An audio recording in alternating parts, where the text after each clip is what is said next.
are now looking at a 2023 Isuzu D-Max double cab LSE 3.0 TD 4x4 automatic in Summit White. And this little video is an addendum to our full review of the red D-Max 3-litre 4x4 DC we tested last year. So, here's why we think that Isuzus are better suited to farm work than city life. The manufacturer has done well to modernize their D-Max range, as pickups remain an extremely popular segment in our region.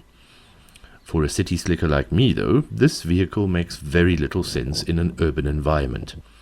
My cycling colleagues and horse rider wife disagreed, though, which is why they all stole this car off me repeatedly.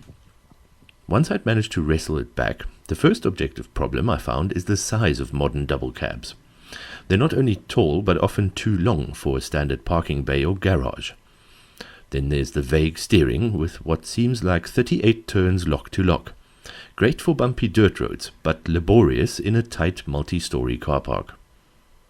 What else? Most of them come with woo-woo tires and strange seating positions, due to the fact that they're built to be hardy workhorses.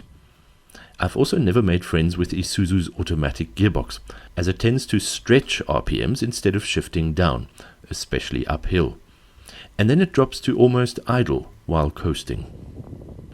This momentum-saving technique is most welcome in soft sand or during farm fence patrols, but it goes against my natural tendency to use engine braking in daily city traffic. And although it's true for most of its rivals, the jittery ride, due to rear leaf springs, is almost cancelled out when you pile on a heavy load and or take it off-road, into what I like to call the great wide bumpiness. Speaking of which, seating comfort is a vast improvement over the torture devices fitted to early double cabs. I distinctly remember an agonizing holiday ride in a KZTE Hilux, whose rear bench was ever so slightly less comfortable than a wooden plank.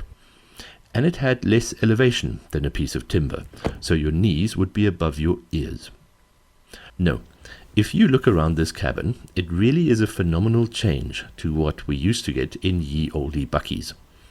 Yeah, it's a bit chintzy and chunky in places, but even a city slicker like me has to admit that it's pretty car-like in here. Especially if you buy this model with its automatic self-venting goodies. In summary, I hope you caught the mild compliment that this video is supposed to be.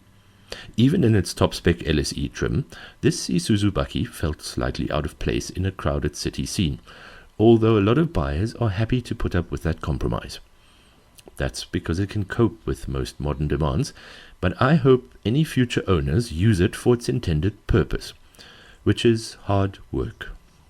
Thanks for watching.